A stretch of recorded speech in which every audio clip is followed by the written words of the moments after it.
오늘 스케줄 많으시죠? 네. 네. 왜냐면은 되게 중요한 일이 벌어져가지고 저희도 미리 좀 시간을 좀 빼주십사 부탁을 드렸습니다. 중국경제금융연구소장 전병서 소장님 와주셔서 고맙습니다. 안녕하십니까? 네네. 우선은 1월 13일이었죠, 현지 시간. 네. 현지 시간이라 해봐야 뭐 몇 시간 차이 안 나는데 대만 총통선거 결과가 나왔습니다. 예. 라이칭더 민주진보당, 줄여서 이제 민진당이라고 하는데 민진당 후보가 총통이 됐습니다. 일단은 여기에 대한 좀 총평 혹은 대만 국민들은 어떤 선택을 한 것인가에 대한 좀 평가 좀. 양다리 걸치기 했다. 양다리요? 그렇습니다. 그래서 친미 친중의 대결이라고 그랬지만 네. 그 의회는 이제 여소야대를 만들었고 여소야대. 총통은 이제 친미 쪽 성향의 정당을 만들었어요. 그래서 밸런스를 잡은 거죠. 아하. 그래서 이제 친미 성향의 정당이 잡았다고 그러지만 원래 잡았던 거를 이제 지켰다 이런 정도인데 문제는 지킨 게 아니라 제가 볼 때는 오히려 친미의 의존도가 낮아졌다 이렇게 봐야 될 것 같아요. 친미를 더 강화했다가 아니라 친미의 그렇습니다. 의존도가 낮아졌다. 그래서 지난 선거 때 차잉원 민진당 이제 총통의 득표율이 57%, 56% 이랬거든요. 네. 근데 이번에 40% 떨어졌어요. 그래서 이제 50%의 지지를 못 받았다는 거죠. 그래서 60%는 이제 민진당이 아니었다는 거죠. 그래서 힘이 많이 빠졌다. 그래서 그 친미가 강화된 것이 아니라 친미가 약화됐다 이렇게 보는 게 맞을 것 같아요. 혹시 그거는 대만 총통 선거에 후보가 3명이 나와서 좀 야당 표가 좀 나눠 먹었다 이렇게 봐도 되는 거 아닌가요? 그럴 수 있습니다. 네. 그래서 지금 이번에 대만 총통 선거의 최대 수혜자, 최대 스타는 총통으로 당선된 라이칭더가 아니고 네. 제3당 커원저가 승리자일 것 같아요. 그래서 원래는 이제 국민당하고 둘이서 합당을 해가지고 51%를 만들어서 정권을 바꾸자. 네. 그랬는데 마지막 단계에 제3당이 파토를 놓고 이제 도망갔어요. 독립만세 부른 거죠. 근데 누가 봐도 3등 하면 당선 가능성이 없는데 아하. 끝까지 레이스한 건 뭐냐면 바로 의회에서 캐스팅 보드. 그래서 누구도 이것이 51% 못 간다는 걸 보고 자기가 캐스팅 보드가 될 거라고 판단을 한 거죠. 그 후보 단일화나 합당이 내리고 다 거절하고 그렇죠. 우리는 캐스팅 보트를 준 제3당이 될 거야. 힘센 그렇죠. 제3당. 힘 세다기보다가는 이제 우리도 그렇습니다만 대만도 보니까 30% 40% 콘크리트 지지층이 있어요. 양강 구도에서요. 그렇죠. 네. 그래서 국민당은 30, 예를 들면 민진당은 40 이렇게 되는데 둘 다가 51%가 안 되는 거죠. 우리랑 그래서 비슷하네요. 그렇죠. 우리가 똑같습니다. 그래서 그 제3당이 이제 오히려 힘을 쓰는 이제 그거를 아주 적나라하게 공격을 했고 그게 성공한 것 같아요. 그래서 우리나라에서 요즘 그 제3지대론, 빅텐트 이런 얘기가 나오는 거네요. 그래서 이번 대만 선거는 한국한테 굉장히 많은 시사를 하는 것 같아요. 그래서 진보 보수, 친중 친미 이거 이제 어떻게 보면 부동층 40%는 싫다는 거죠. 그리고 이번에 선거 이변이 난 것도 여소야대를 만든 역대로 보면 대만은 이 총통하고 의회가 항상 이제 일치를 시켜줬거든요. 네. 근데 이번에 뒤집었다고 하는 것은 그것은 이제 이념이나 체제 논쟁 그건 싫다. 그리고 먹고 사는 문제가 우선이다. 이게 이제 어떻게 보면 중요한 선거의 화두로 들어온 거 아닌가 싶어요. 그 커원저 그 정당이 약간 좀 중도를 표방한 거였더라고요. 그것도 그런 의미가 있겠네요. 그렇습니다. 2019년에 만든 수명으로 보면 한 4년밖에 안 된 신생정당인데 네.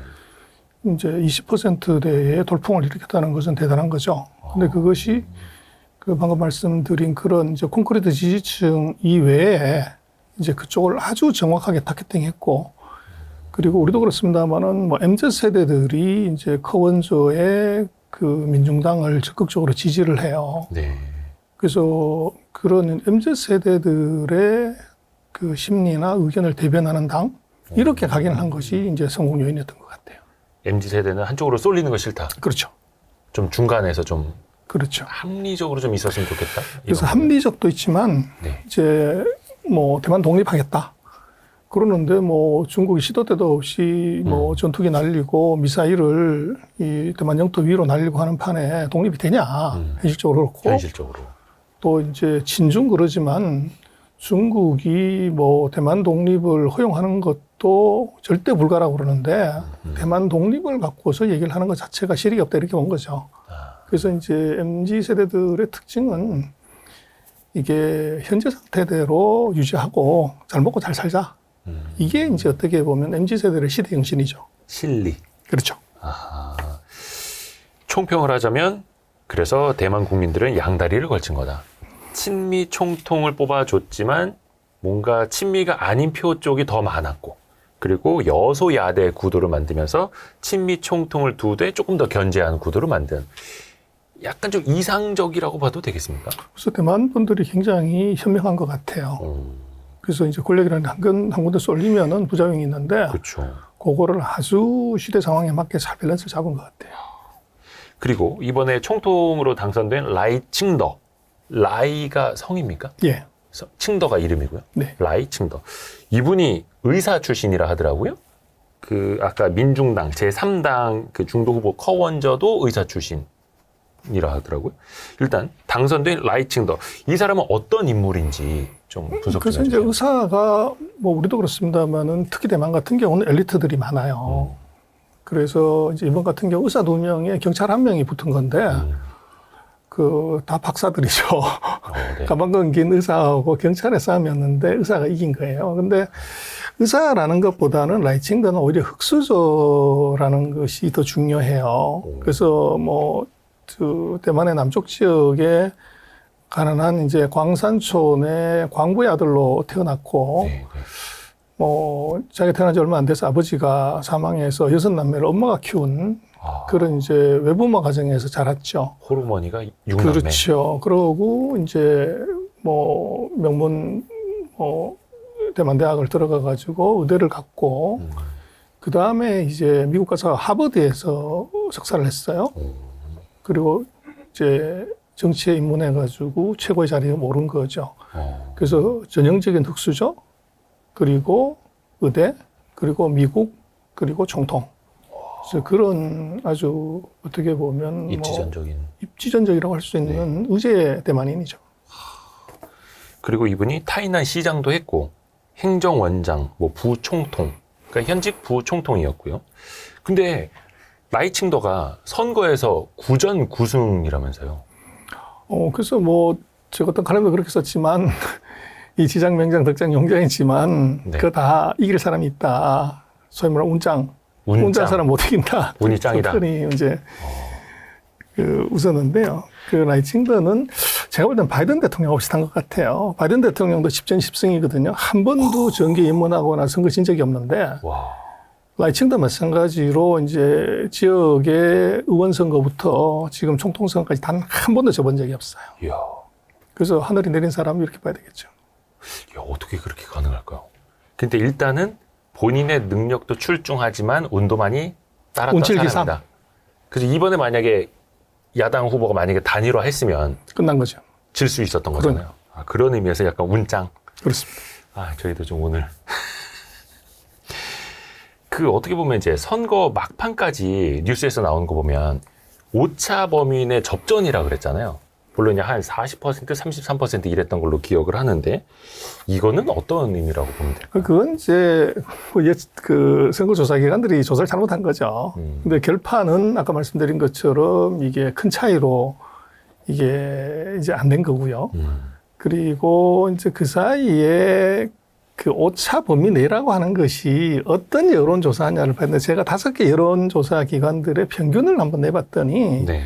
라이칭더가 한 37, 그리고 이제 호요이라고 하는 국민당 후보가 한 30 정도 되더라고요. 그래서 어떻게 보면 뭐 한 20% 이상 사실은 그 차이가 나더라고요. 네. 근데 어떤 이제 그 여론조사는 뭐 33, 30 뭐 이런 식으로 나왔고 그러나 평균적으로 놓고 봤을 때는 두 가지인데 하나는 그 평균을 다 내보면 예측 오차보다 훨씬 벗어난 라이칭대 우위였고 네. 그리고 작년 이제 9월 이후로 보면 어떤 여론조사에서도 단 한 번도 이게 국민당 후보가 라이칭대를 이긴 적이 없어요. 아하. 야당 후보가 여당 후보를 이긴 적이 없다. 그렇습니다. 그래요. 그 또 하나가 그 이번 선거 직전까지 중국이 군사적인 위협도 좀 많이 했고 그래서 좀 긴장감을 좀 높이면서 국민당 그 야당 후보를 좀 띄우려고 했고 특히 중국에 있는 대만인들한테 대만으로 가서 빨리 투표에 꼭 참여하라 뭐 이렇게 독려도 많이 했다 하더라고요. 어떻게 보면 이제 중국이 많이 푸시를 한 건데 이 국민당 후보가 안 된 거 보면 이제 중국의 약발이 안 먹혔다 이렇게 봐도 될까요? 오히려 역효과를 냈죠. 역효과다 오히려. 그래서 그 선거 직전에 이제 중국이 인공위성을 쐈어요. 근데 인공위성이 이제 대만 근처로 휙 올라가서 이제 우주로 날아갔는데 예. 네, 대만 행정부가 놀라가지고 우리 같으면 이제 비상벨을 누른 거죠. 핸드폰에 이제 공습이다. 아. 그래서 이제 나중에 봤더니 그건 비상사태. 이제 그 오보다. 그래서 위성이 날아간 거지 미사일이 날아온 건 아니다. 그렇게 했지만 이제 그게 엄청난 역효과를 냈죠. 사람들의 마음속에는 그 중국에 대한 반감이 확 이제 높아진 것. 그게 이제 차잉원 때는 57% 득표율이 이번에 40%로 훅 떨어진 것 중에 하나는 아마도 그런 군사적 행동의 반작용? 이게 있었던 것 같아요.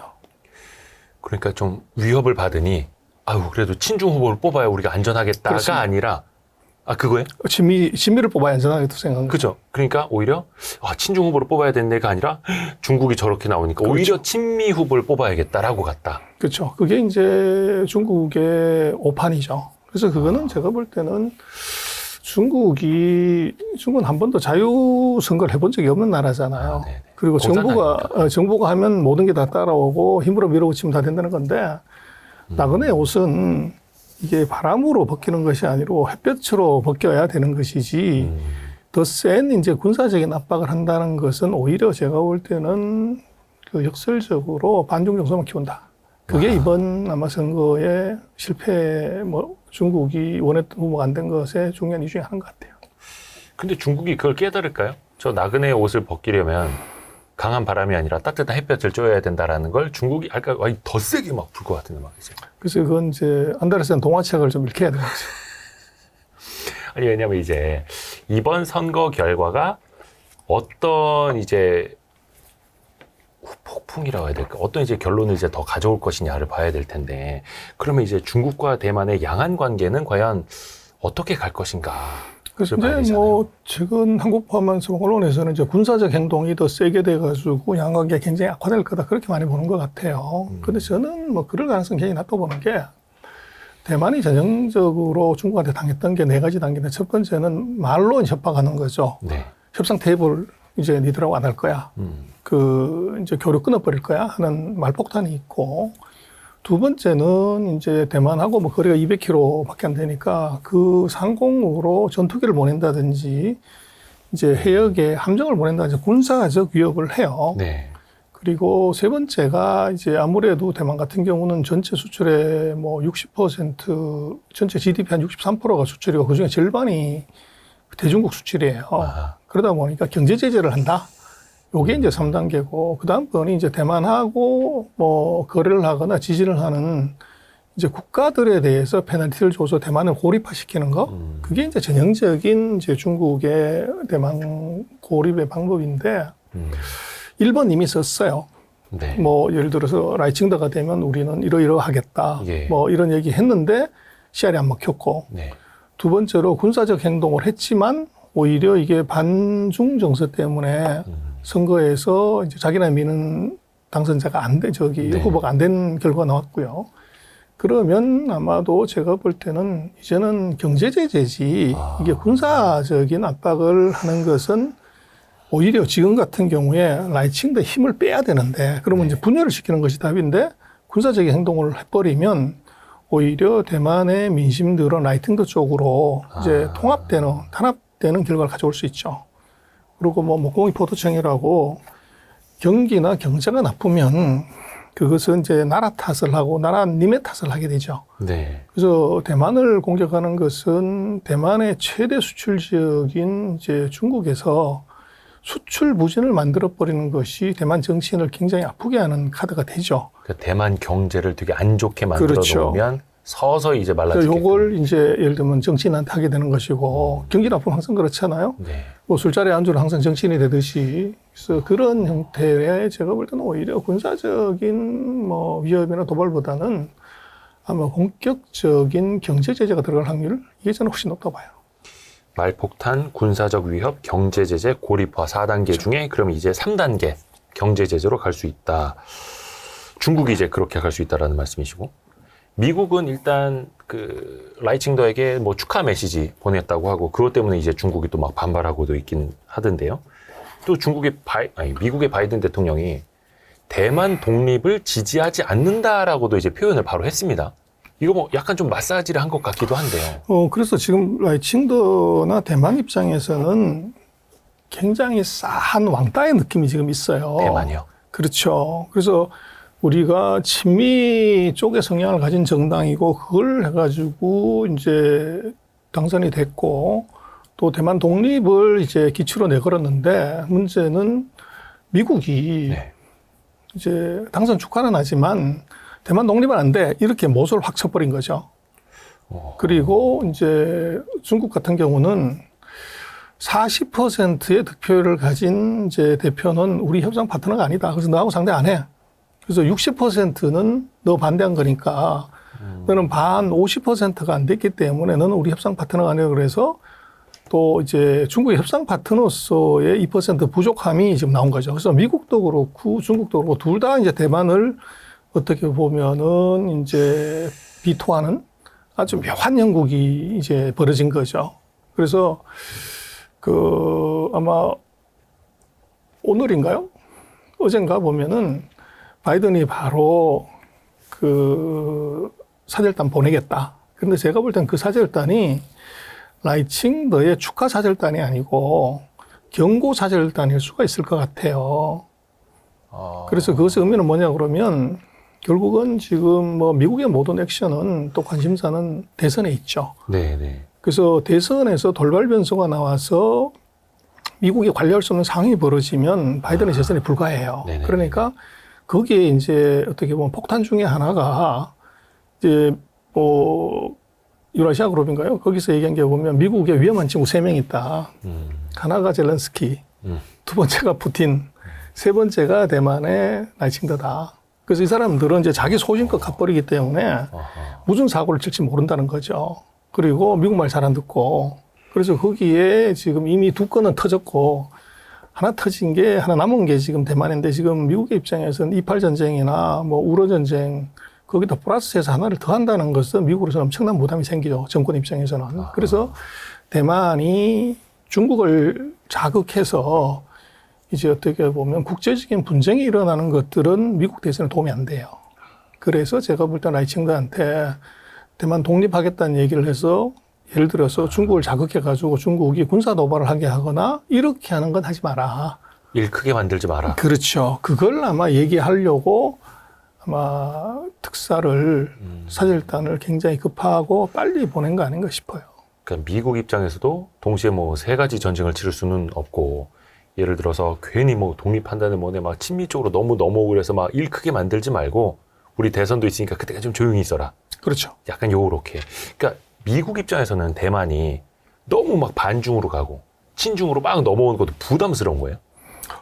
지금 그런 상황이죠. 그래서 그것은 뭐 대만이 어떻게 한다는 게 중요하고 중국하고의 관계가 이것이 자기네 정치적 입장에 영향을 미칠까봐 그런 거죠. 그래서 그게 결국은 뭐 그 홍길동 같은 느낌이죠. 그래서 아버지를 아버지라고 못 부르고 독립을 하는 것인데 독립을 얘기를 못 하는 게 지금 대만 지도자의 지금 상황이죠. 이야. 근데 이제 미국 입장에서 보면 당연히 TSMC 뭐 반도체 이런 반도체 수급의 어떤 안보적인 측면을 위해서라도 대만이 좀 안정적으로 흘러가야 되는 거잖아요. 그것 때문에 이제 뭐 물론 대만 해협 문제도 있다고는 합니다만 그래서 대만을 계속해서 이제 보호하려고 하는 거고 이 문제는 그래도 달라지지는 않겠죠, 이거는.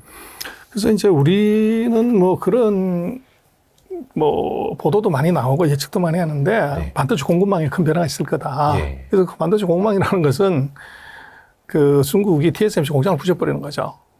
그렇게 되면 이제 첨단 반도체는 우리 삼성밖에는 못 만드니까 우리가 대박 난다. 이렇게 이제 논리를 짜가는 건데 제가 볼 때는 현실성이 없어요. 그 반도체 공급망은 이번 대만 선거로 인해서 큰 구조 변화가 있을 수가 없습니다. 이유는 예. 일단 지금 뭐 중국이 대만을 공격하려고 하면 그것은 이제 항상 그랬지만 방어하는 놈에 비해서 공격하는 놈이 3배 전력은 가져야 된다는데 대만 전쟁, 대만 공격을 보려고 그러면 그건 대만을 보면 안 되고 미국에 있는 법안 하나를 봐야 돼요. 대만관계법이라는 거. 79년에 만든 대만관계법을 보면 네. 미국이 국내법이에요. 그 누구한테 뭐 동의받고 자시할 것도 없는데 거기에 보면 대만이 본토로부터 이제 무력 침공을 받았을 때 그것을 원상으로 돌리는 노력을 한다 이렇게 돼 있어요. 그건 네. 자동 개입 조항이에요. 그렇죠. 미군이 이제 자동으로 개입한다는 그렇죠. 거죠. 근데 중국 입장에서는 미국하고 전쟁을 벌인다는 것인데 어떤 객관적인 뭐 자료를 보더라도 뭐 경제 규모는 미국의 60, 70%가 되지만 군사력은 30%에서 50%가 안 돼요. 붙었다 그러면 바로 아웃인데 그걸 할 수 있냐. 맞아요.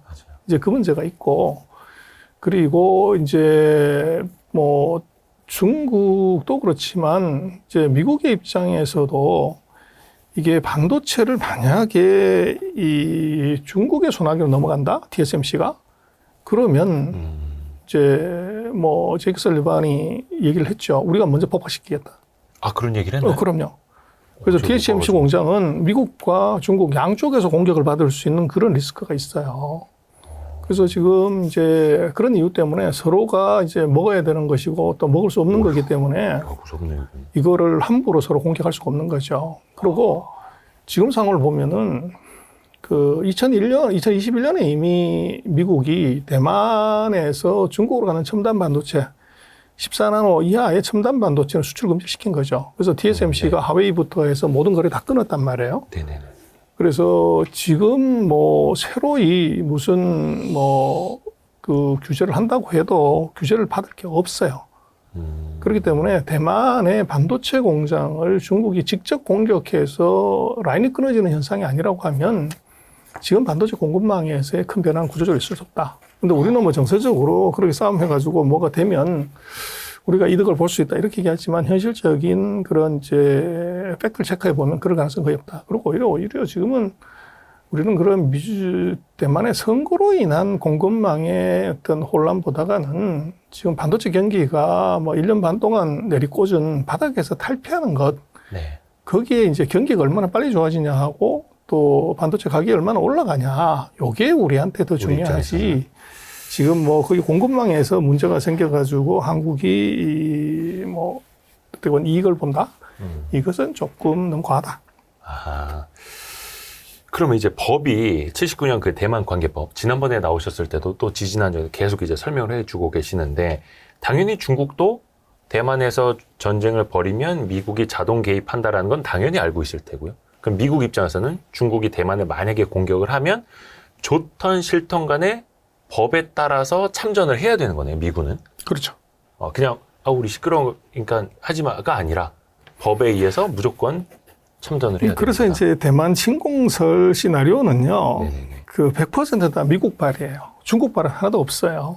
그래서 우리는 이제 뭐 중국이 무력 통일한다 그렇게 얘기를 하는데 우리가 계약서도 그렇고 뭐 답안지도 그렇지만 이게 날짜하고 이게 금액이 정해지지 않은 계약서는 계약서가 아니에요. 네. 그래서 대만 침공한다고 그러는데 언제 침공하냐 이게 없어 중국은. 근데 중국은 항상 이번에 시진핑 주석도 통일을 해야 한다, 완수해야 그렇죠. 한다, 이 업을 달성해야 한다 그렇죠. 하잖아요. 근데 우리도 생각을 해보시면 남북한의 이제 대치 상태에 있으면서 역대 이제 대통령들 연두기자회견 할 때 항상 남북 통일 얘기를 하죠. 그래서 그런 정도로 봐야지. 그럼 언제 남북 통일하냐? 2025년이냐, 2020년이냐, 2018년이냐를 한 번도 지정한 적이 없잖아요. 그 당위성을 얘기를 한 것이고 지금 2025년에 공격한다, 27년에 공격한다, 뭐 창당 100주년에 공격한다, 뭐 저쩌고 얘기를 하지만 그건 100% 미국이 얘기하는 겁니다. 그리고 이제 그거는 제가 볼 때는 왜 이제 말이 안 되냐면 네. 일단은 이게 공격을 해서 이기려고 그러면 군사력은 경제력이 기본적으로 받침이 돼야 돼요. 네. 중국이 미국을 이기려면 경제 규모에서 미국을 추월하고 난 다음번에 공격해야 이길 승산이 있지. 경제 규모가 아직도 미국의 60, 70%밖에 안 되는 상황에서 붙었다 그러면 군사력은 훨씬 낮은데 그거는 뭐 안 봐도 비디오죠. 그래서 이것은 현실적으로 그걸 손자병법을 알고 있는 중국의 지도자들이 질싸움을 한다? 그거는 있기 어렵고요. 그리고 이제 그럼 미국이 왜 그 대만 침공 시나리오를 계속적으로 내냐 그러면 두 가지 이득이 있어요. 이게 도랑치고 가재 잡는 이득이 있어요. 미국 입장에서. 그렇죠. 그래서 그게 뭐냐면 우리도 일본이 뭐 정치적으로 뭔가 생겼을 때 항상 독도 문제를 걸고 나오잖아요. 네네네. 그럼 우린 독도 문제가 나오면 절대 뭐 정부든 사회가 가만 못 있죠. 흥분하게 되죠. 흥분하죠. 근데 결과는 뭐 달라지는 게 없는데. 그렇죠. 어차피 우리 땅인데. 그렇죠. 근데 이제 중국도 마찬가지로 독도 문제하고 똑같은 대만 문제를 그렇게 인식하는 거죠. 저거 우리 땅인데 이제 이런 식으로 하기 때문에 독도 문제를 건드렸다 그러면 중국 사회 전체가 또 중국 대만을 정치가 건드렸다. 그렇죠. 이게 흥분하는 거죠. 그렇게 되면 이제 그 사리 판단을 정확하게 못하게 하는 그런 거가 하나 있고 실리는 뭐냐 그러면 그게 공격한다는 시나리오가 나오면 불안해하는 것은 중국 본토가 아니라 대만인들이에요. 그래서 대만인들은 불안하니까 무기를 사는 거죠. 그래서 미국으로부터 계속적으로 무기를 사게 하는 효과가 있어요. 그래서 미국은 지금 바이든 정부까지 보면은 역대 정부들이 항상 무기를 팔았는데 대략 제가 계산해보면 작년 말까지 한 890억으로치 무기를 팔았어요. 대만이 산 거죠. 네. 그래서 어떻게 보면 중국을 자극해서 이제 핑계거리를 만들고 싸울 수 있는 핑계를 만들고 그리고 뒤로는 돈을 챙기는 것이 이제 미국의 대만 침공설이죠. 그런데 그 중국의 대만 침공설은 대부분 미국발이다. 100%.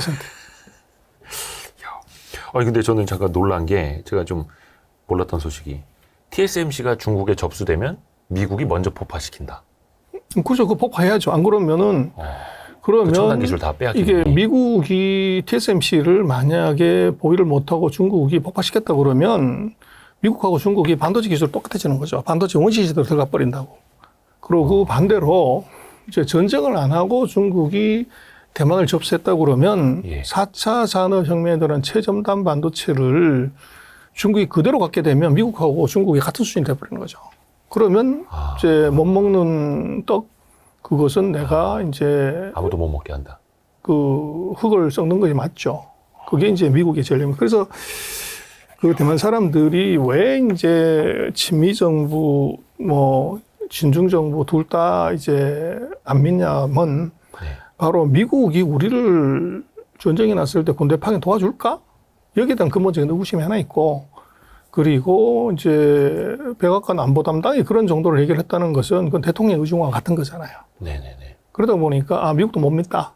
못 믿겠다. 대만 입장에서. 그렇죠. 대만 입장에서는. 그게 있고 또 중국은 항상 공격하겠다고 그러니까 이것도 못 믿겠고 그래서 이번 선거도 아까 말씀드린 것처럼 이제 양다리 걸치기를 하는 이유가 있다.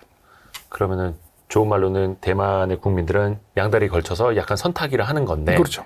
이게 결과적으로는 중국과 미국 사이에서 애매해지는 거고 약간 왕따가 될 수도 있는 거고 그 사이에서 대만은 그냥 계속 선타면서 살아가야 되는 거네요. 그래서 그거는요, 약소국의 모든 약소국의 숙명이죠. 그래서 뭐 한 줄에 줄 서는 건 좋기는 하지만 우리도 뭐 사드 때 우리가 뭐 아니 전봇대 하나 있는데 거기에 누가 CCTV 하나 달겠다고 우리 옆집 CCTV 달았는데 그 CCTV 갖고 그 옆집 안방을 들여다본 거 아니에요? 그러면 안방을 도찰당한 사람은 CCTV를 단놈을 그 패고 싸워야지. 그 그냥 전봇대에 있는 그 전봇대 주인을 갖다가 하는 것은 그건 조금 도리 안 맞잖아요. 그 사드 사태가 딱 그거 아닙니까? 네. 근데 그게 그리고 뭐 그런 말이 이제 중국에도 있는데 그 원숭이 길들이려고 닭을 잡아 피를 보여주는 거. 그 상대를 직접적으로 공격하지 못하면 그 가운데 있는 약한 놈을 대리로 패는 거죠. 그래서 제가 볼 때는 사드 사태 때는 우리가 닭이 됐고 지금 반도체 전쟁에서는 대만이 닭이죠. 그래서 대만을 패는 거죠. 미국, 중국 서로가. 참 뭐 남일 같지 않기도 하고요.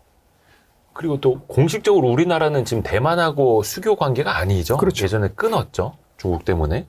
그럼 우리나라는 그냥 대만하고의 관계는 그냥 지금처럼 쭉 간다라고 보면 될까요? 미국의 스탠스가 변하지 않는 다음에는 그대로 가는 거죠. 그렇죠. 그리고 또 올해 사실 이제 대만의 총통선거는 이제 시작이었던 거고 거의 40개국에서 뭐 대선이나 총선 같은 굵직한 선거가 있다고 합니다. 그 하이라이트는 이제 11월 미국의 대선이 될 테고요. 근데 얼마 전에 쓰신 글 보니까 리더십 부재 시대라고 지적을 하셨더라고요. 이거 어떤 의미입니까? 그래서 뭐 지금 G7 국가들 같은 경우에요. 그 정치 지도자들의 대통령, 총통, 뭐 총리들의 지지율이 40% 넘어가는 사람이 없어요. 뭐 기시다 같은 경우는 뭐 20%대도 안 되는 네. 뭐 이렇다가 보니까 이게 선거에서 언제 사라질지 모르는 거죠. 그러다 보니까 지금 있는 정책이나 뭐 이런 것이 그 흡인력이나 실행력이 확 떨어지죠. 그래서 미국도 사실은 마찬가지인데 미국도 IPF니 치포니 뭐 이런 걸 하지만 이게 다 정부 간의 협약이지 정부의 그 공식적인 조약이거나 이렇지 않아요. 그렇죠. 정권 바뀌면 새 정부 들어서면 그냥 없애버리는 거죠. 일단 뭐 IPF, 뭐 치포 이런 것도 다 그냥 계모임 같은 거죠. 그렇죠. 정부 간 협약이죠. 예. 정부가 정권이 바뀌면 그거는 바로 파기될 수 있는 위험이 있죠. 그리고 만약에 미국도 바이든이 아니라 트럼프가 된다. 그러면 이제 바이든이 맺어놓은 그런 이제 동맹의 형식의 이런 협약들은 뭐 당연히 파기하지 않겠습니까? 다 엎어. 이렇게 될 테고. 그렇죠. 미국 대선 이제 11월 또 이거 사실 이거 금방 가긴 할 텐데 글쎄요. 외신을 보면 조금 바이든이 불리하다라는 이야기들이 좀 들려오고 있고 그 판세나 그 결과에 따라서 우리에게 또 미칠 영향들이 또 있지 않겠습니까? 그래서 뭐 빅데이터 요즘 많이 좋아하는데 1980년 이후에 빅데이터를 보면요. 네. 그 GDP가 2% 밑으로 내려가면 집권 여당이 한 번도 승리한 적이 없어요. 성장률이. 그렇죠. 40년 동안. 어허. 그래서 결국은 이제 바보야 경제라는 거를 네네. 그게 선거에는 철칙이죠.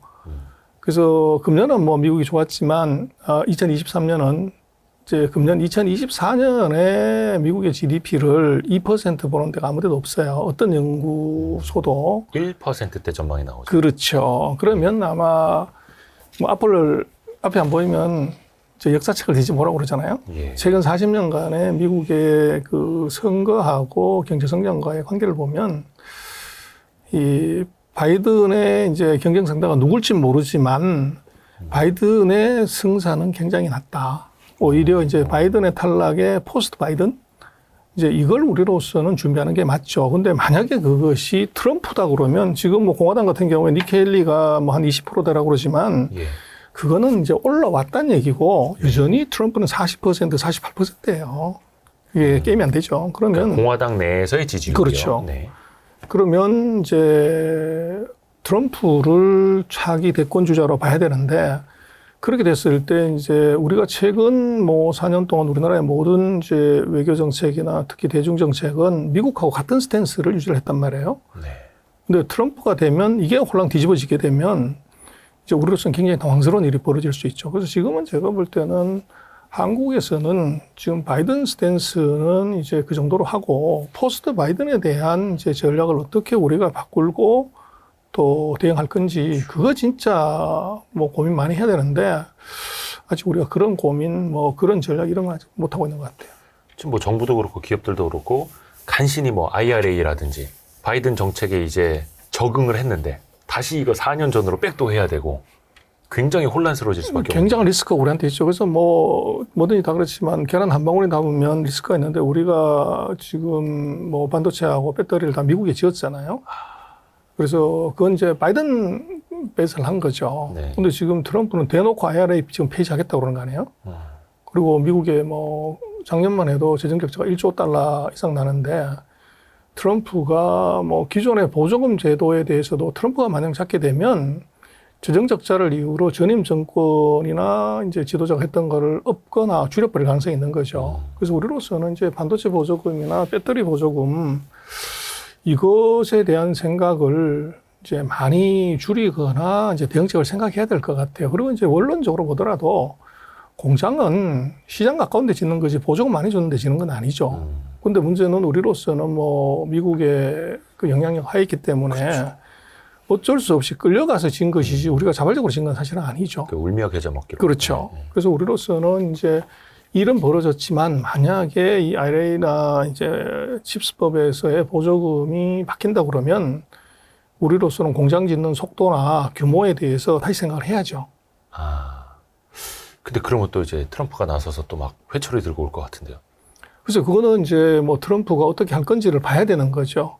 봐야 되는 것이고 거기에 맞추지 않고 그냥 따라간다고 하는 것은 우리로서는 이제 기술만 털리고 이제 적자만 크게 내는 이제 기술 강도를 당할 수 있는 위험이 있는 거죠. 그러니까 약간 좀 요령을 피워서라도 그렇죠. 아이고 지금 공장 짓는데 좀 비용이 많이 들어서 조금 일단 천천히 해볼게요 하면서 이렇게 대선도 한번 보고 아이고 우리 마저 지으려면 보조금 계속 주셔야 돼요 한번 이렇게 좀 들어놓고 그래서 이제 상대가 할 수 없는 걸 갖고 있으면 그런 것이 밉지만 이제 대안이 없기 때문에 받아들여질 가능성이 있고 우리의 우리로서는 반도체, 우리의 지금 배터리. 만약에 현재와 같은 정도로 반도체 공장이 지어지면요. 아마 네. 2026, 7년에는 전 세계적인 파운드리 첨단 반도 엄청난 공급광이 생길 수 있어요. 다 뭐 200억 불, 400억 불 막 퍼지기 때문에 뭐 미국, 일본, 유럽, 중국 다 설비 투자한단 말이에요. 네. 그래서 오히려 이제 우리로서는 그렇게 되면 딜레이 시킬 수 있는 방법은 사실은 지금 5나노, 3나노를 하지만 아마 2년 반 뒤는 5나노는 레가시 기술이 되고 2나노나 1나노로 갈 건데 그때 네. 이제 우리가 딜레이 시킬 수 있는 방법은 EUV 노광 장비예요. 그래서 TSMC도 이제 잘하는 이유가 노광 장비를 많이 확보해서 그런 건데 네. 지금 ASML이 그거를 이제 그렇게 대량으로 공급할 수가 없어요. 그렇죠. 1년에 뭐 50대 겨우 만드는데 그래서 이제 공장 지어놓고 그 핑계를 ASML을 댈 수 있는 거죠.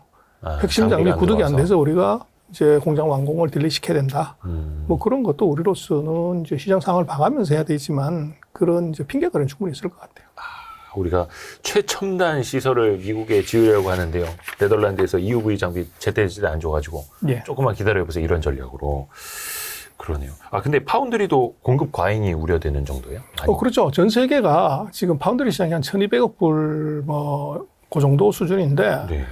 지금 예를 들어서 TSMC가 지금 미국에 하면 450억 불 투자한다는 거거든요. 그렇죠. 예. 그리고 우리도 250억 불, 그리고 인텔도 한 400억 불 투자를 해요. 미국에 투자하는 것만 그렇죠. 그것만 해도 거의 1,000억 불 가까이 되는 건데 뭐 매출액이 2022년에는 1,200억, 1,300억 수준인데 설비 투자를 그 정도 했다? 그럼 과하죠. 아하. 그대로 정말 액면대로 다 시행이 된다면. 그리고 또 우리 소장님이 예전에 반도체 담당 애널리스트만 17년인가 18년인가 하셨기 때문에 또 요거 좀 더 여쭤보면은 지금 인텔이 파운드리 엄청나게 또 확장한다고 하지 않습니까? 뭐 AI 반도체도 하고 그것도 이제 미국에다가 파운드리 크게 또 짓는다고 하고 미국 정부도 좀 도와주려고 하고 혹시 이게 대만 뭐 TSMC 좀 편중된 요걸 좀 줄이기 위한 하나의 보관일까요? 미국 입장에서? 당연 그렇습니다. 지금 미국의 전략은요. 그 아이러니하지만 이제 국산화라고 하는 것은 후진국이 하는 것, 기술 후발국이 하는 게 국산화잖아요. 메이드 인 코리아, 메이드 인 차이나. 근데 이제 아이러니지만 지금 미국이 메이드 인 USA를 하려고 해요. 반도체 메이드 인 USA. 그렇죠. 근데 이제 문제는 이게 반도체는 기본적으로 그 3교대로 365일 무조건 돌려야 돼요. 그래야 이제 원가가 맞는 건데 그 3교대 산업은 이제 인당 소득이 2만 불 넘으면 역사를 보면 살아남은 나라가 별로 없어요.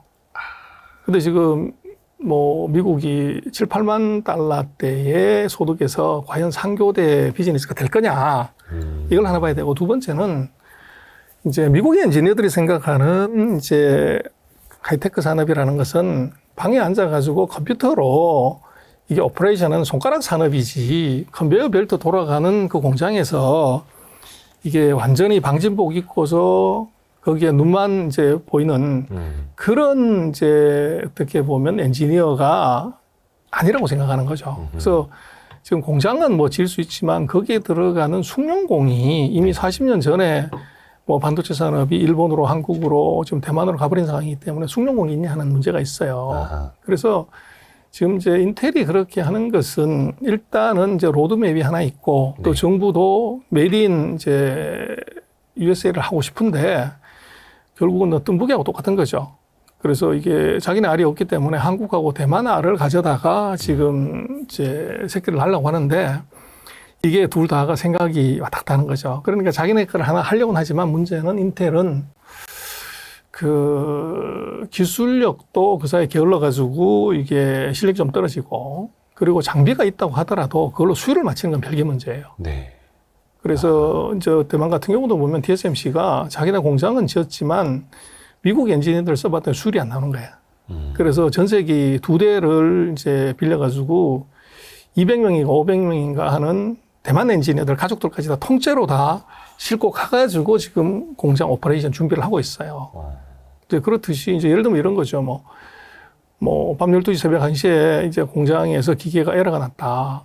그러면 대만 같은 경우는 전화하면 바로 총알처럼 엔지니어가 와서 고치는데 네. 미국엔 전화하면 알았어. 내일 내가 8시에 출근해가지고 봐줄게. 뭐 이런 식이라는 거죠. 그래서 반도체 공장에 있을 수 없는 이제 그 비즈니스 하는 이제 뭐 일하는 노동자들의 태도가 이게 달라가지고 수율이 안 나온다는 거죠. 아하. 약간 요거는 인텔이 투자를 하더라도 그만큼의 수율을 뽑아낼 수 있을지는 가봐야 하는 거고, 다만 또 미국 입장에서는 어떻게 보면 이제 반도체 안보 측면에서도 인텔을 조금 몰아주기는 할 수 있는 확실하게 하는 거죠. 그리고 이제 그걸 하려고 사실은 보조금이나 뭐 이런 게 있는데 우리가 보조금 받으면 대만하고 우리한테 뭐가 있냐면 정보 접근권이라는 게 있어요. 네네. 이제 예를 들면 CIA나 FBI가 이게 국가 안보를 이유로 삼성 라인, TS 라인 한번 가서 봐야 되겠다. 네. 그리고 자료 내라. 일을 할 수 있는 권한을 지금 이제 사인을 하라는 거거든요.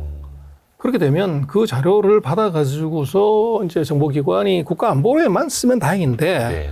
그걸 그대로 통째로 이제 묶어가지고 인텔한테 줘버리면 어떻게 되냐. 끝나죠. 그러면 이제 그렇다고 하더라도 TSMC는 삼성이 어떻게 통제할 수 있는 방법은 전혀 없어요.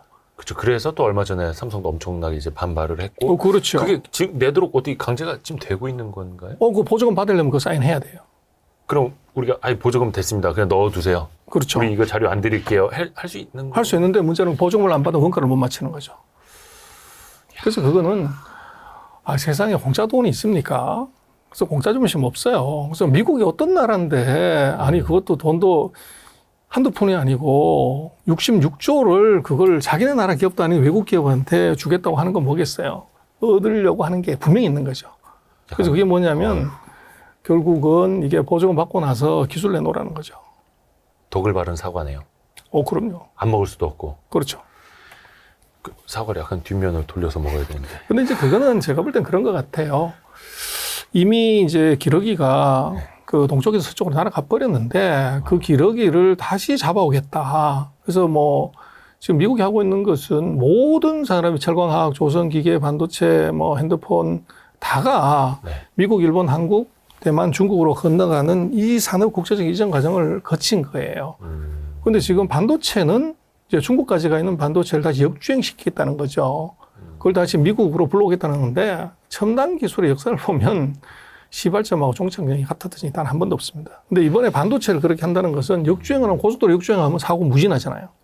근데 그 사고를 이제 미국이 자기가 책임지는 것이 아니고 운전한 놈 네가 책임져라 이런 건데 그러면 그 리스크를 과연 이제 기업들이 질 수 있냐 이제 그게 문제가 있고 그래서 제가 볼 때는 지금 뒤에 오는 놈을 이제 발을 걸어가지고 넘어뜨려서 못 따라오게 하는 것 그것은 미봉책이에요. 네. 근데 오히려 제가 볼 때는 이제 뭐 1등하는 방법이 두 가지가 있잖아요. 상대를 다 쳐 죽이고 내가 1등할 수도 있고 상대보다도 반걸음 앞에 가서 1등을 하는 방법이 있어요. 네. 근데 지금 미국이 얘기하는 것은 뒤에 오는 놈 다 발 걸고 앞에 가는 놈 발목 잡아서 이제 내가 1등 하겠다는 건데 그건 엄청난 부작용이 있죠. 그래서 제가 볼 때는 미국이 해야 되는 것은 정말 대국이고 그렇다고 하면 그 역사의 법칙을 바꾸려고 하지 말고 반걸음 앞에 나가는 전략. 그래서 그 세미컨덕터 반도체가 아니고 슈퍼컨덕터로 가서 뒤를 못 쫓아오게 하든지 컴퓨팅이 아니라 이게 퀀텀 컴퓨팅, 양자 컴퓨팅으로 가든지 이게 미국이 뒤에 후발자를 완벽하게 이제 따돌리는 방법이지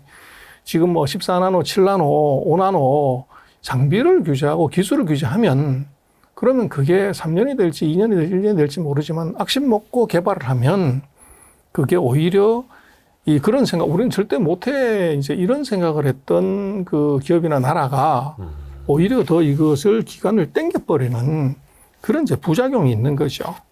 그래서 미국의 뭐 전략이 그 미국의 입장에서는 타당하지만 산업의 전반적인 트렌드나 이제 역사를 놓고 보면 저것이 일종의 자충수. 그래서 그렇게 뒤에 오는 놈 발걸어서 그것을 자초시키거나 죽여버리면 좋은데 그게 죽이는 건 아니고 오히려 반발을 불러일으켜서 내성만 더 기르고 집중력만 더 기르게 하면 그것이 독이 돼버리는 현상이 나타날 수 있는 거죠.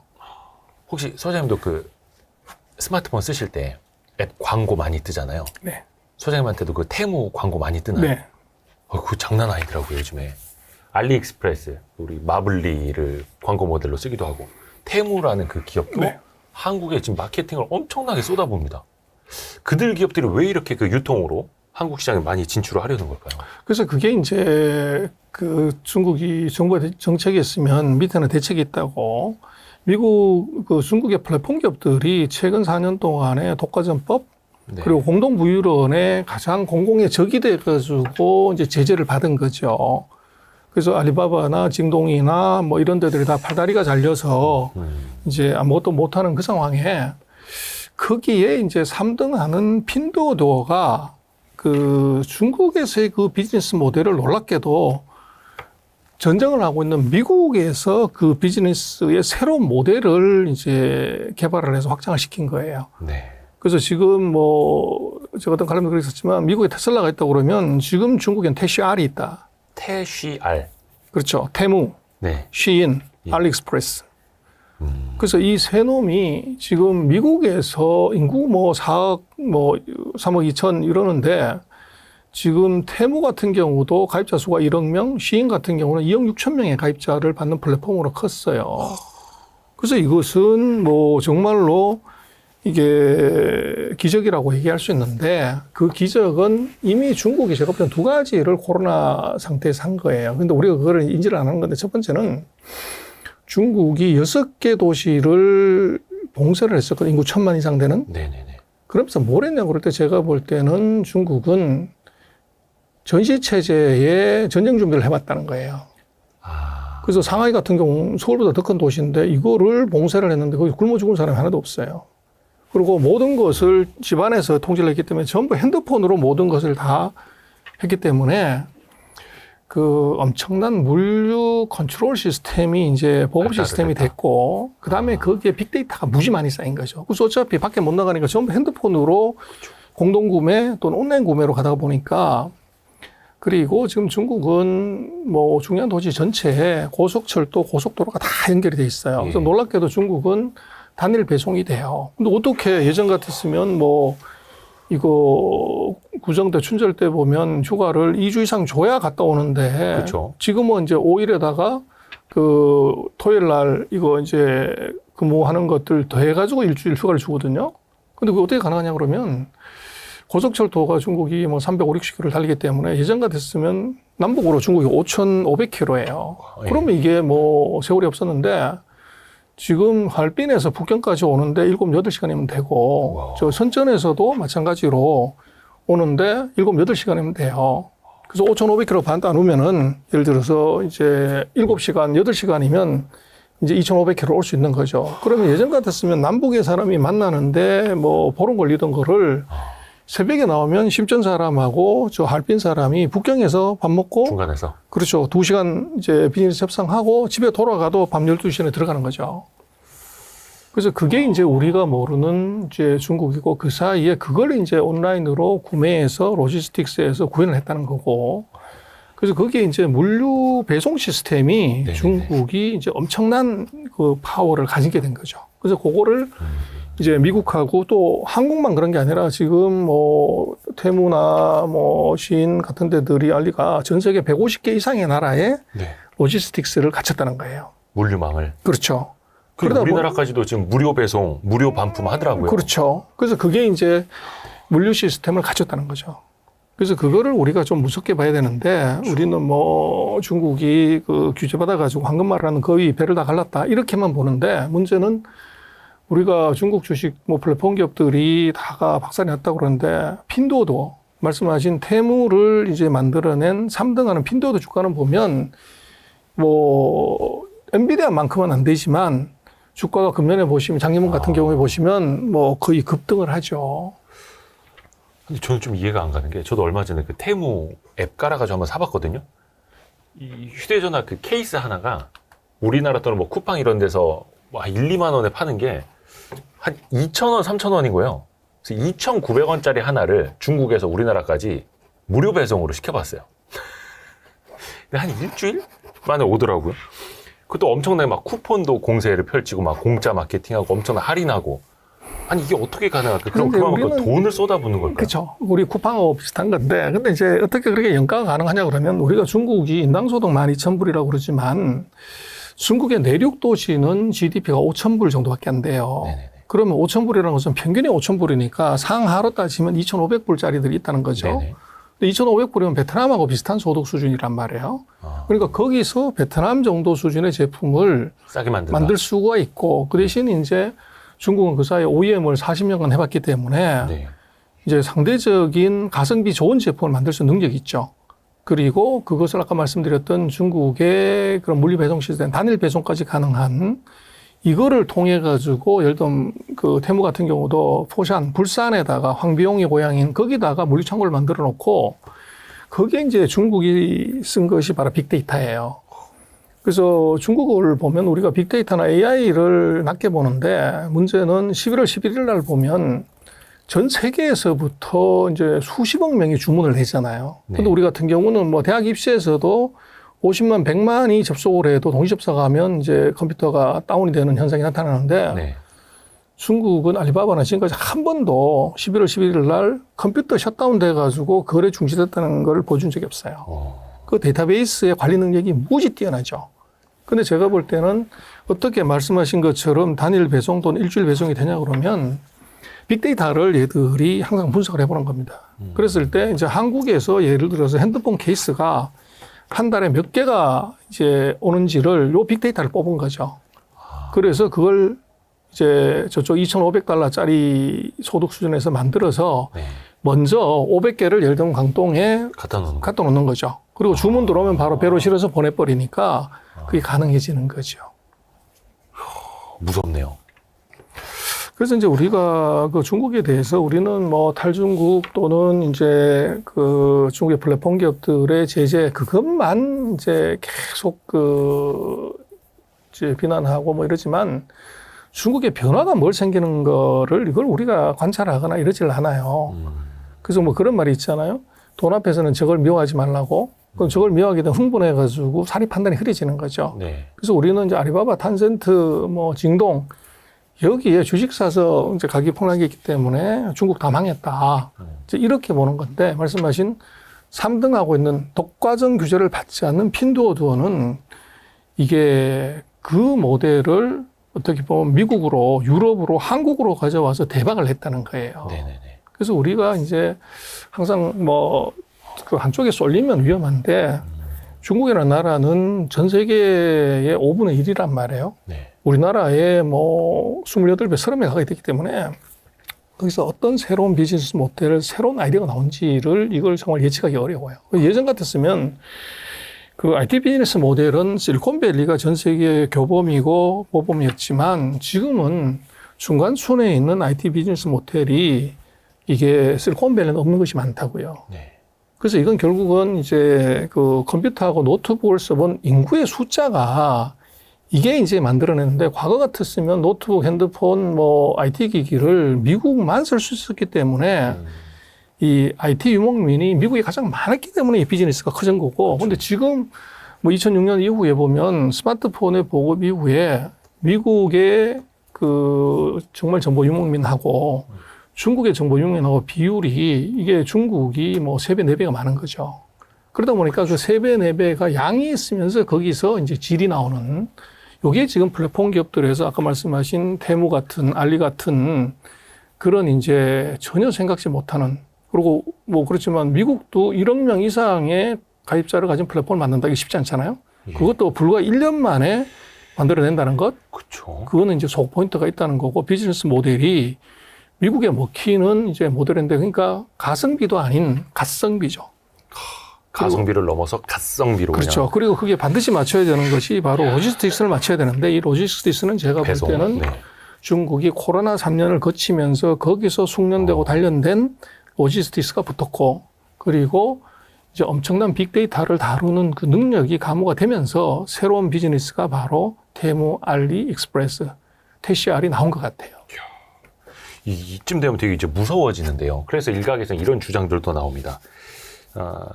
아까 소득 수준이 낮은 곳에서 만든다라고 했는데 인권을 침해해가면서 생산을 하고 있는 거고 이게 미국에서 막 제재를 받고 있기 때문에 수출은 제대로 못하고 중국 경제가 안 좋아지니까 내수에서도 안 팔리는 재고들이 많다. 그래서 이걸 한국에다 속된 말로 덤핑 치는 거다. 막 이렇게 보는 시각도 있거든요. 이게 진실일까요? 그거는요. 그 미국은 어떻게 봐야 됩니까? 미국도 덤핑 치는 거라고 봐야 되는데 세계에서 제일 잘 사는 나라가 한국보다도 더 TCR이 더 세단 말이에요.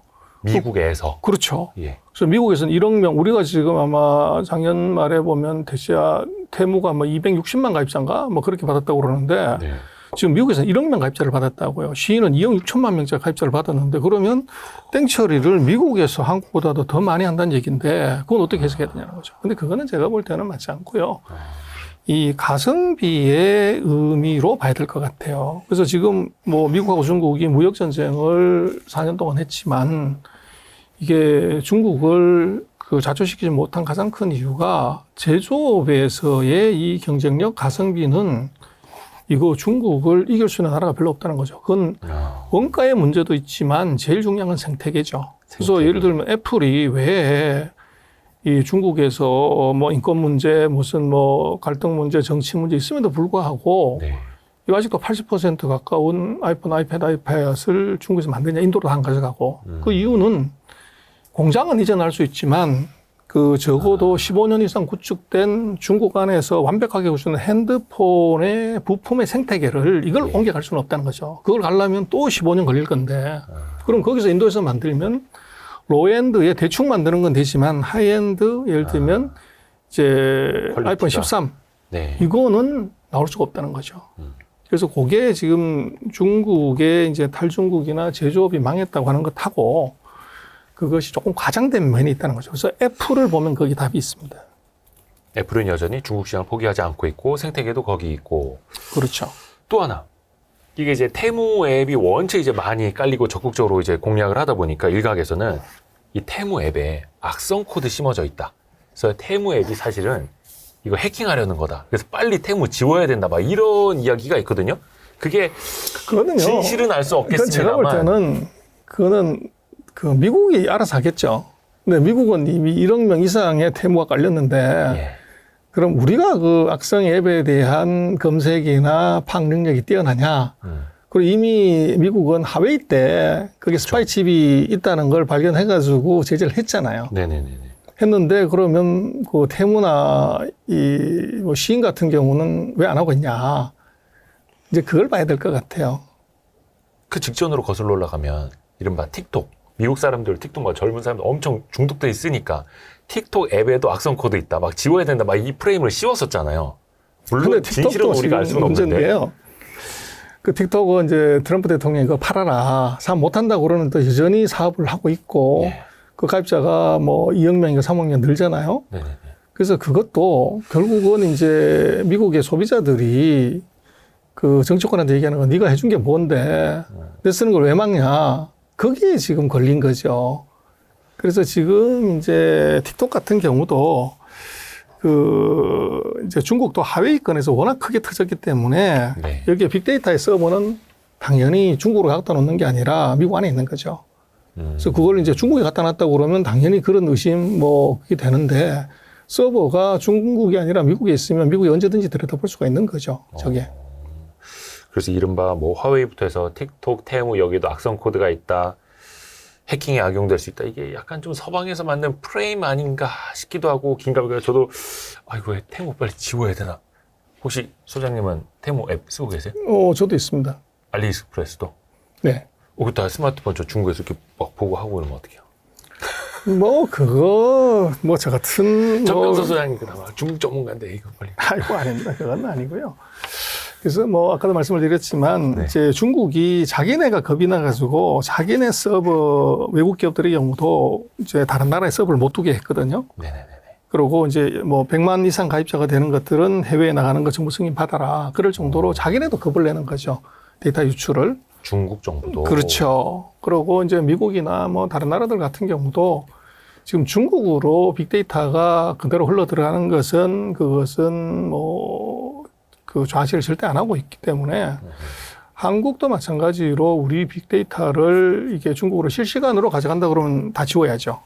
근데 제가 볼 때는 그럴 가능성은 만약에 그렇게 됐다고 그러면 중국은 지금 말씀하신 티무딘 이게 하루아침에 그게 빵이 될 수 있는 위험이 있어요. 근데 그 리스크를 중국이 이미 화웨이 때 당해봤기 때문에 그걸 반복할 가능성은 없고 그리고 이제 뭐 중국의 경우도 결국은 이제 중국 안의 모델을 자기네끼리 쓰면 그건 골목 대장이 되는 것이고 전 세계적으로 확산을 시키려고 하면은 각국의 이제 데이터 보안, 정보 보안, 네트워크 보안을 이거를 지키지 않고서 그게 가능하냐? 그건 제가 볼 땐 불가능해요.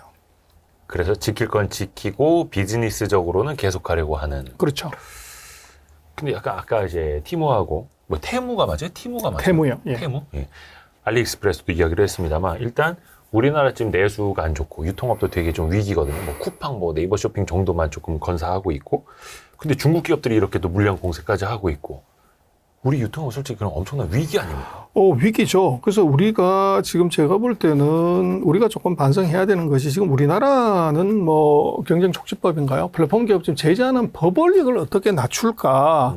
국회한테 뭐 로비를 어떻게 해서 거기에 지금 우리는 혈안이 돼 있고 그리고 우리나라 기업들은 뭐 쿠팡이든 뭐 배민이든 다 마찬가지지만 국내 안에서 뭐 서로 땅 뺏기 하는 거잖아요. 그렇죠. 근데 그럼 우리는 미국이나 일본이나 유럽으로 중국처럼 왜 그렇게 이제 안 나가냐, 못 나가냐 하는 것, 거기에 우리가 처절한 반성이 있어야 될 것 같아요. 중국도 가는데 우리는 왜 못 갔냐.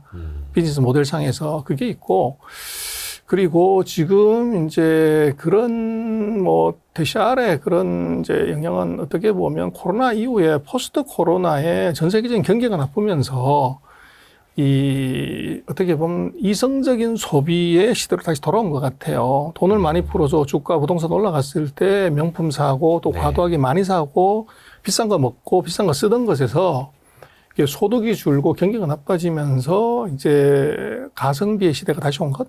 근데 거기에 딱 이제 시류하고 오게 맞아 들어간 게 대시알이 아닌가 싶어요.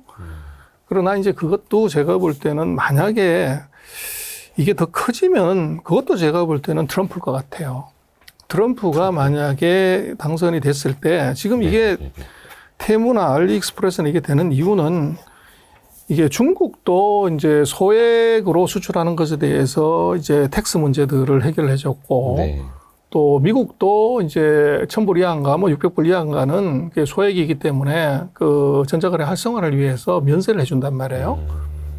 그래서 요거를 만약에 이게 커져가지고 안 된다. 세금 물어라. 네. 그러면 한 방에 이게 꺼질 수 있는 비즈니스 모델이에요. 그래서 저가 모델이 근데 제가 볼 때는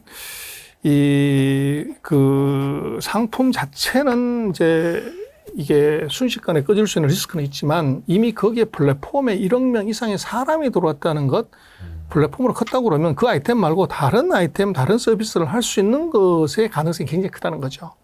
그리고 말씀하신 것처럼 그게 싼 거 적자나고 이게 무료로 중국까지 방송하는 것을 허용해 준다는 것 자체가 이게 목적이 물건 팔아서 돈 버는 것보다도 가입자를 모아서 플랫폼을 만들고 그걸 상장시키거나 또 거기다 부가적인 이제 비즈니스를 통해 가지고 돈을 버는 그 모델로 가려고 하는 거죠. 뭔가 또 하겠죠. 그렇죠. 그래서 뭐 무서운 거는 지금 유통의 잠식도 그렇지만 오히려 이제 플랫폼이 계속 커진다는 것, 그 미국, 중국 이외의 지역에서 억 단위 이상의 가입자를 계속 받고 있다는 것, 네네. 그게 이제 더 경계하고 무조건 해야 될 일이고 한국도 지금 뭐 골목대장 다 손 놓고 있다가 이제 갑자기 중국의 플랫폼들이 들어와가지고 소매 리테일 플랫폼들이 뭐 요즘 그런 얘기를 하죠. 뭐 이커머스가 아니라 정크 커머스라고. 정크 커머스. 그렇죠. 그렇게 들어오는데 문제는 그걸 정크라고 인식을 안 하고 이제 사람들이 쓰기 시작한다는 것에 이제 경각심이 필요하죠. 그래서 한국의 유통업 그리고 이제 플랫폼 기업들이 이제는 뭐 우리끼리 싸움 또 정부에 대해서 뭔가 하는 거 이게 아니라 외부의 적이 지금 들어와 가지고 미국까지 먹고 있는 아주 강한 적에 대해서 경각심 갖고 우리로서도 대책 빨리 세워야 되고 또 우리도 그런 비즈니스 모델을 만들어서 이제 나가는 그런 이제 뭐 새로운 아이디어 이게 정말로 필요한 타이밍인 것 같아요. 어이구, 야. 좀 이제 가셔야 되죠? 예. 지금 이제 볼펜 뚜껑을 닫으셔가지고 질문을 더 하고 싶었는데 이제 못하겠네요. 다음 기회에 한번 더 하죠. 네. 그래서 대만 이슈부터 해서 우리 국내 이제 유통산업까지 또 전방위로 살펴주셔서 너무나 감사드립니다. 중국경제금융연구소 전병서 소장이 함께했습니다. 고맙습니다. 네, 아유, 고생하셨습니다. 예. 아유, 감사합니다. 감사합니다.